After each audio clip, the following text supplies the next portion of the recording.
Hi, it's Lee and welcome to the Tesla Economist. So just when you thought it couldn't get any worse, we drop about another 6% and see the stock below $180, about $540 pre-split price.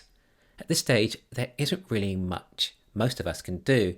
We likely invested the majority we could during this drop already, or any of the funds we have we just want to keep for emergencies. Sure, it can be frustrating when you bought at higher prices and missed out on these discounts, but at the end of the day, it's about how much you are up by the time you sell, and just getting in is the most important. But during these more difficult times, assuming that you don't have to sell any stock for your mortgage or anything like that, and you shouldn't be investing that risky in the first place, then you have two options of how to deal with this.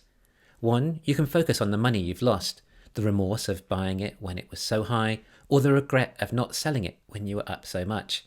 This can end up affecting your sleep or even your health and various other elements of your life. Or you can still focus on how exciting Tesla is and how it forever changed the future of the world we live in, and realize that this is just a temporary fluctuation that you can't control, and Tesla still has an incredible future. How you cope through these times is what determines how good an investor you really are. All signs are pointing to Tesla as the largest company in the world, and we should have plenty to retire on. But when that time comes, we also want to have our health to enjoy it too. So it's important to remain positive. Remember, Tesla still only sell 2 models to the mass market. That's how early we are. Put it this way, I'm not losing sleep over this. If Elon suddenly said the dry battery electrode process is not possible, then that would be a different matter altogether. But that's looking promising last we heard, despite slower than we hoped for. The stock price could get even lower for all we know, but we still haven't had a proper quarter to judge Tesla's current level of performance since Q1. We've faced certain setbacks in Q2 and Q3, so the market isn't even pricing this right. Even a relatively conservative estimate right now puts Tesla's Q4 earnings relative to a P/E ratio of about 24 at the current stock price.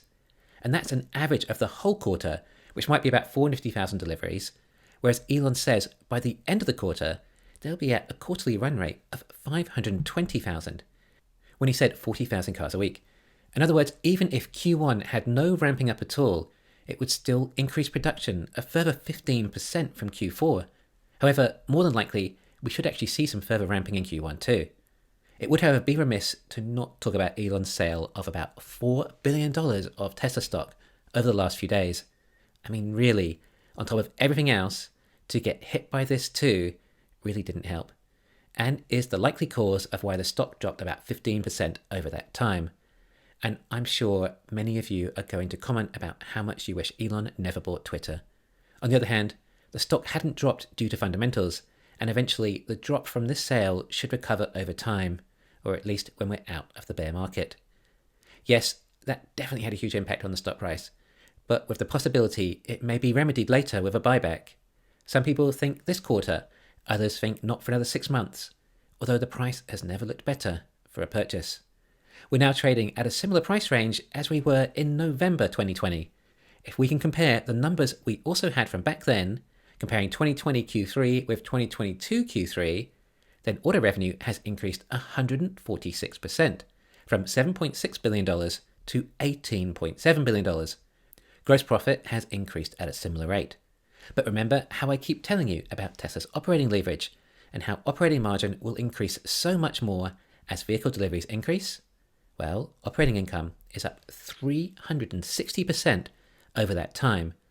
But the most crazy is that earnings are up from $331 million to $3.29 billion, almost up 10 times as much, with more to come and no signs of Tesla slowing down. No signs? I must be blind, you might think, with what's happening in China, with Tesla lowering prices already and now offering insurance incentives on top of that. I think it's fair to say that demand is obviously dropping in China. But just because demand is dropping in China, it's not the end of the world for Tesla.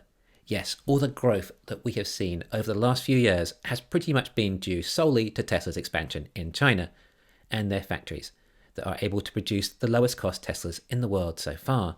However, we're just getting reports of China's exports for October, and they came in at 54,500 for the month.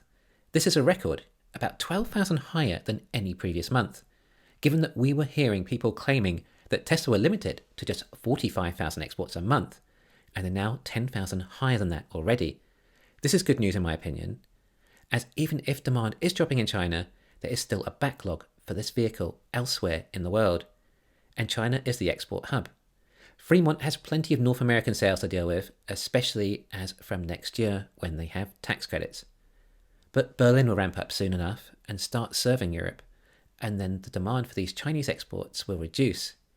Yes, something that might be of concern, except we have two different vehicles here. Germany will inevitably be ramping up 4680 models, long-range Model Ys. Therefore, it's highly possible that the Berlin Model Y won't cannibalize too many of the standard range Model Y's customers.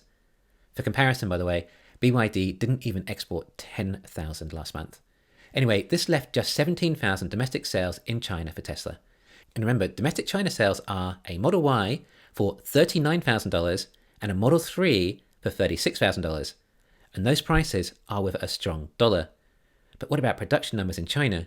We should get them any day. It would be good to have for analysis, as we were hoping for around 90,000, which should be quite the discrepancy between production and wholesale numbers. So maybe production wasn't so high this month, which may not be the best sign. Equally, if it was high, then where did the other 20,000 vehicles go? Are they in inventory? Is it possible they're still in transit to customers in China as Tesla is changing their logistics model? Tesla still has this outstanding pricing power though, and even if they have to drop margins to 25% over there, then the sales will still be profitable. This is why we invest in Tesla, because it has all these buffers of safety necessary for times like these. And at the end of the day, we need to look more at the whole auto market and how much else the others would struggle. China's a big market for legacy too. Legacy don't have these margin buffers though. In the long run, Tesla can survive, and survival is what it's about in these markets for businesses. We hear all those statistics about how likely businesses are to go under in their first 5 years of trading. Well, I bet a lot of the reason those businesses go under is because they aren't prepared for recessions. My dad's business has been going for over 40 years. We've seen all sorts of economic cycles, but we managed to survive, mainly making sure there was enough working capital to get through the really tough times. Legacy fly too close to the sun, but mainly because they have parachutes, called government bailouts. But these bailouts can't force people to buy their antiquated cars. Then all the debt Legacy has, although I guess a lot of these loans are locked in at lower rates, which might be some solace for them, except if things get really bad, then car owners might stop making their payments. And then we have the elections right now, and uncertainty as to the outcome there, which appears to be having a large effect on the market too, on top of everything else. The market is forward-looking and doesn't like uncertainty, and prices accordingly. But what if we go into a real depression, and the market is down for years, and the economy is in really bad shape?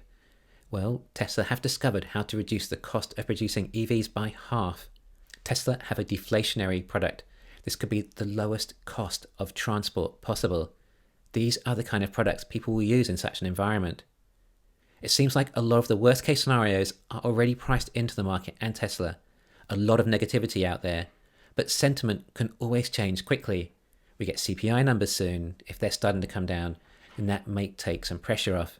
Sure, there's always hope for something, but bottom line is we're probably just going to have to ride this storm out for now. It would be a lot easier to ride it out around $250 than $180 though.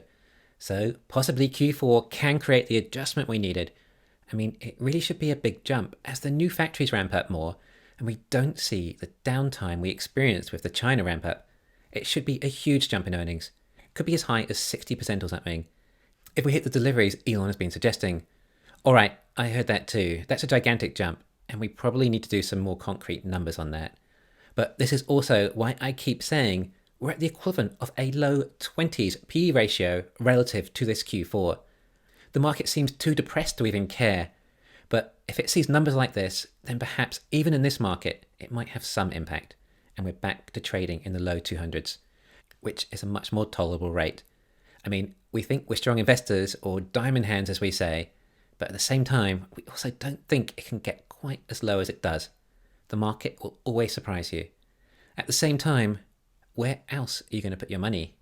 Yes, T-bills are looking somewhat attractive right now compared to everything else, but they aren't even offering rates higher than inflation.